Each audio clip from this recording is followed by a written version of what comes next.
Good morning बच्चों, कैसे हो आप सब। आई होप आप अच्छे होंगे। चलिए आज हम हिंदी ग्रामर में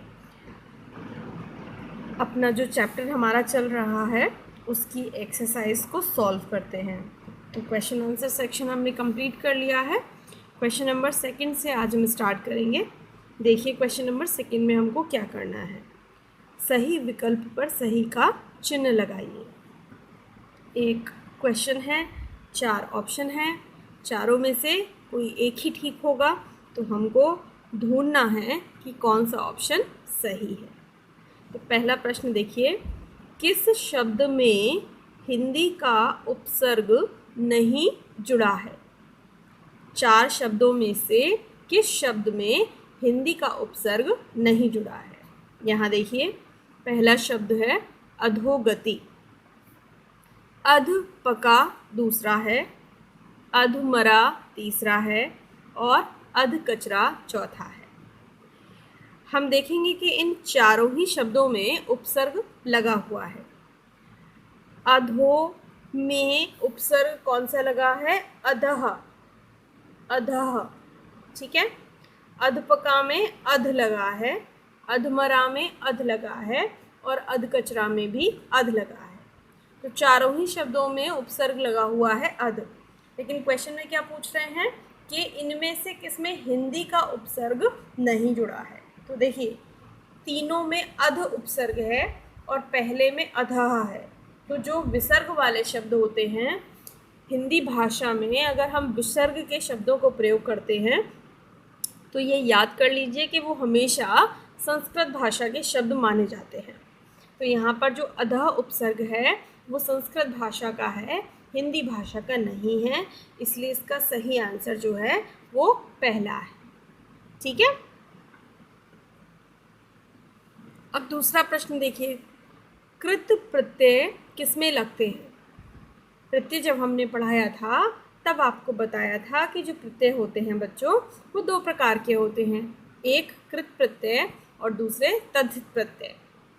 कृत प्रत्यय लगाए जाते हैं धातु के साथ, क्रिया के साथ, और जो तद्धित प्रत्यय लगाए जाते हैं वो लगाए जाते हैं संज्ञा, सर्वनाम और विशेषण के साथ। तो कृत प्रत्यय किसमें लगते हैं? धातु में, संज्ञा में, क्रिया में या विशेषण में।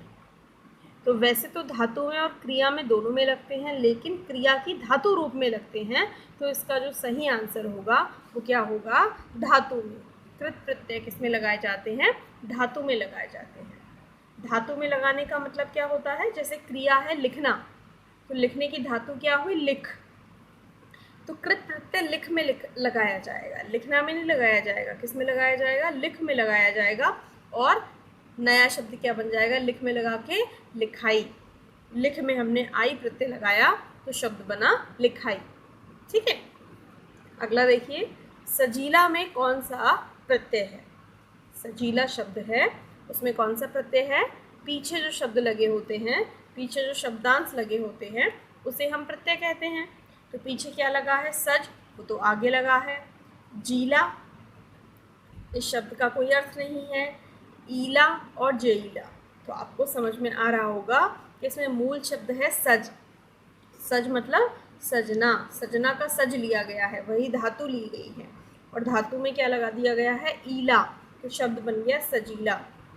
और ये कौन सा प्रत्यय हुआ? ये कृत प्रत्यय हुआ, क्योंकि ये सज में लगा है। और सज ना तो संज्ञा है, ना सर्वनाम है और ना विशेषण है। सज जो है वो क्रिया है। घ देखिए, आजन्म का समास विग्रह क्या होगा? आजन्म शब्द है, सबसे पहले तो ये पता होना चाहिए कि समास कौन सा है। तो ये समास है अव्ययी भाव समास, और इसका समास विग्रह हमसे पूछा जा रहा है क्या होगा। तो आजन्म का मतलब क्या होता है? आजन्म का मतलब होता है जन्म भर, है ना, या बोल सकते हैं जन्म भर भी नहीं।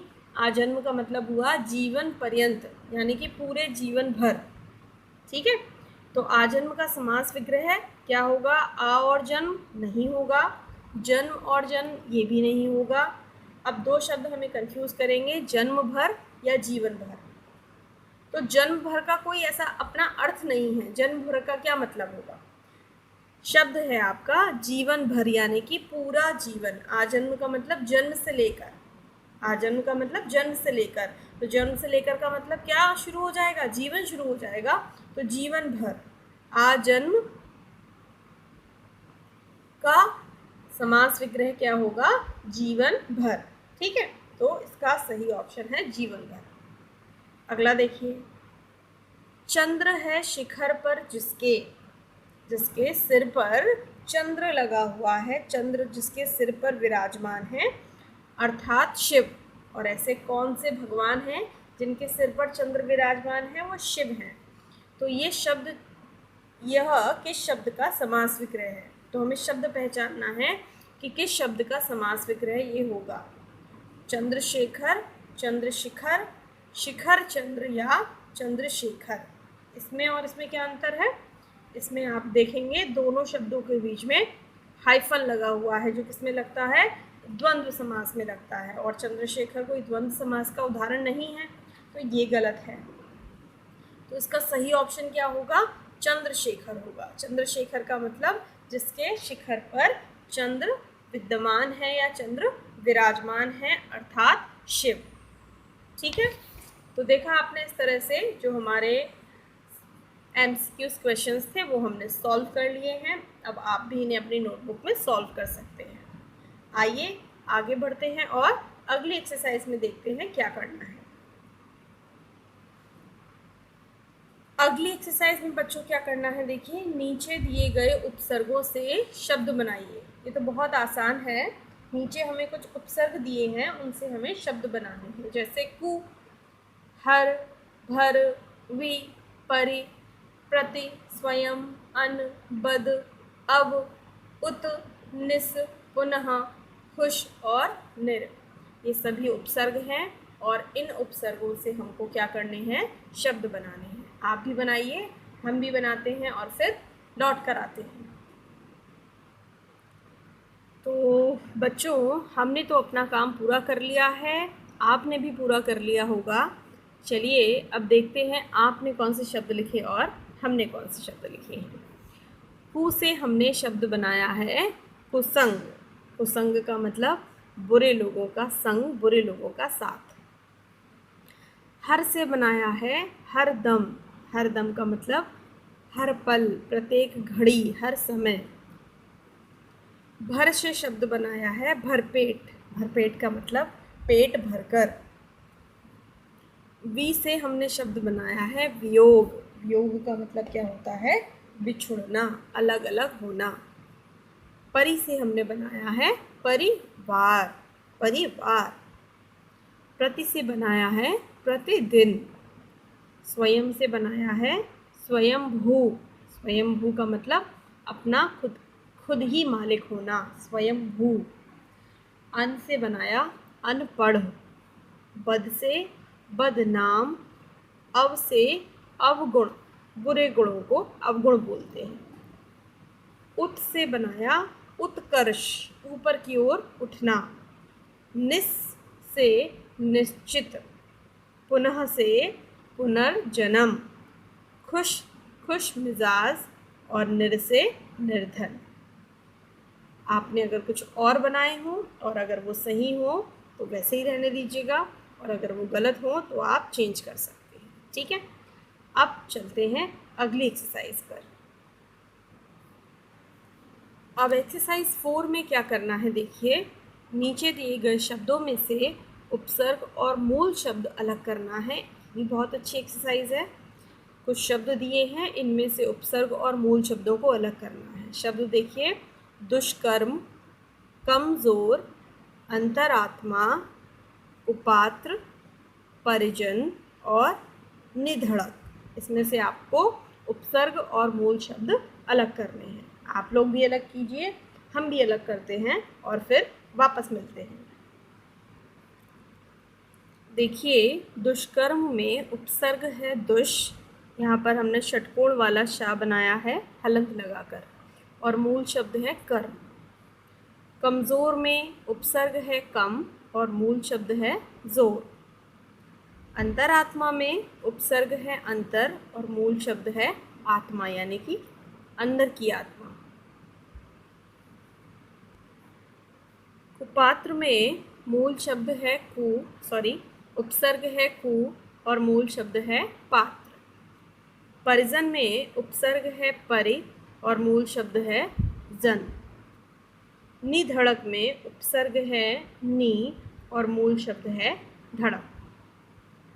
आप लोगों ने भी ऐसे ही किया होगा, है ना? अगर कुछ गलती हो तो उसे आप करेक्ट कर लीजिए। अब चलते हैं हम अगली एक्सरसाइज पर। तो देखिए बच्चों, अगली एक्सरसाइज में हमको क्या करना है, नीचे दिए गए शब्दों में प्रत्यय जोड़कर नए शब्द बनाने हैं। हाँ, नीचे हमें मूल शब्द दिए हैं, उनमें हमें प्रत्यय जोड़कर नए शब्द बनाने हैं। जैसे झूल, टोपी, बंगाल, खेल, लड़, पढ़, खेत, भूख और सांप। तो आप अलग अलग प्रत्यय लगाइए और इनसे नए नए शब्दों को बनाइए। हम भी बनाते हैं, आप भी बनाइए और फिर वापस से मिलते हैं। देखिए बच्चों, मैंने कौन से शब्द बनाए हैं और आपने कौन से शब्द बनाए हैं, मैच कीजिए। झूल में आ प्रत्यय लगाकर हमने बनाया झूला। टोपी में वाला प्रत्यय लगाया, टोपी वाला। बंगाल में ई प्रत्यय लगाया तो बना बंगाली। खेल में आड़ी प्रत्यय लगा तो बना खिलाड़ी। लड़ में आई प्रत्यय लगाकर बना दिया लड़ाई। पढ़ में आई प्रत्यय लगाकर बना दिया पढ़ाई। खेत में ई प्रत्यय लगाकर बनाया खेती। भूख में आ प्रत्यय लगाकर बनाया भूखा। और सांप में एरा प्रत्यय लगाकर बनाया सपेरा। तो इस तरह से हमने मूल शब्दों में अलग अलग प्रत्यय लगाए और देखिए कितने अच्छे अच्छे नए शब्द बनाए। अब चलते हैं हम अपनी अगली एक्सरसाइज पर। तो बच्चों, अगली एक्सरसाइज में हमको क्या करना है, देखिए नीचे दिए गए शब्दों में से मूल शब्द और प्रत्यय को अलग अलग करना है। जादूगर, टिकाऊ, घबराहट, ननिहाल, गुजराती और लिखने वाला, ये शब्द हैं। इन शब्दों में से मूल शब्द और प्रत्यय वाले शब्दों को अलग अलग करना है। तो आइए करते हैं। तो बच्चों, मैंने तो एक्सरसाइज सॉल्व कर ली है, क्या आपने भी? चलिए, आपने भी कर ली होगी। अब मैच करते हैं। जादूगर शब्द में मूल शब्द है जादू और प्रत्यय है गर। टिकाऊ में मूल शब्द है टिक, ये धातु है या टिकना, और प्रत्यय है आउ। घबराहट में मूल शब्द है घबराना, ये घबराना से बना है और प्रत्यय है आहट। ननिहाल में मूल शब्द है नानी और प्रत्यय है आल, नानी आल ननिहाल। गुजराती में मूल शब्द है गुजरात और प्रत्यय है ई। और लिखने वाला में मूल शब्द है लिखना और प्रत्यय है वाला। ठीक है, अब इस एक्सरसाइज को पढ़ने के बाद बढ़ते हैं अगली एक्सरसाइज पर। अब देखिए बच्चों, अगली एक्सरसाइज में हमको क्या करना है, नीचे दिए गए समस्त पदों, अब समस्त पद तो आप जानते ही होंगे ना, का विग्रह करके समास का नाम लिखना है। ये तो बहुत ही अच्छी एक्सरसाइज है। हमें समस्त पद दिए हैं, उनका विग्रह करना है और फिर उसमें कौन सा समास है उसको पहचानना है। चंद्रमुखी, हथकड़ी, यथासंभव, चारपाई और पाप पुण्य। देखिए, चंद्रमुखी का विग्रह क्या होगा, चंद्र के समान जिसका मुख हो। चंद्र शेखर शब्द का विग्रह पढ़ा था ना हमने, कि जिसके शिखर पर चंद्र विद्यमान हो। अब चंद्रमुखी का क्या हुआ कि चंद्र के समान जिसका मुख हो। हथकड़ी, हाथ के लिए कड़ी। यथासंभव, जहाँ तक संभव हो सके। चारपाई यानी कि चार पैरों वाला। और पाप पुण्य, पाप और पुण्य। ये तो हुआ इसका समास विग्रह। आइए लिखते हैं और फिर समास का नाम भी पहचानते हैं। तो देखिए बच्चों, चंद्रमुखी का विग्रह हुआ चांद के समान मुख हो। और इसमें समास दो हो सकते हैं, कर्मधारय भी हो सकता है और बहुव्रीहि भी हो सकता है। कर्मधारय क्यों? क्योंकि जो इसका पहला पद है वो विशेषण है और दूसरा पद है वो संज्ञा है।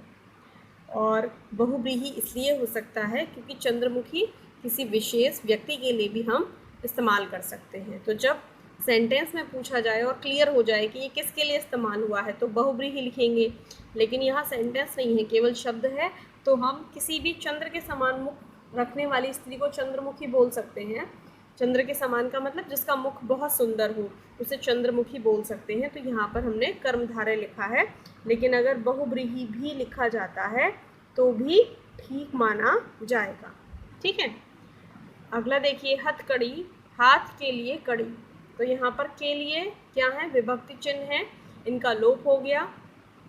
जब हमने समस्त पद बनाया तो जब समस्त पद बनाते समय विभक्ति चिन्हों का लोप होता है तो वहाँ कौन सा समास होता है, तत्पुरुष समास होता है। ठीक है, तो ये तत्पुरुष है। यथा संभव, पहला शब्द देखिए क्या है, अव्यय है, तो जहाँ पर पहला पद अव्यय हो वो अव्ययी भाव समास होता है, और विग्रह क्या हुआ, जहाँ तक संभव हो। चार पाई, पहला पद अगर संख्यावाची विशेषण हो तो वहाँ पर कौन सा समास होता है, द्विगु समास होता है। तो चार पाई मतलब चार पैर वाला।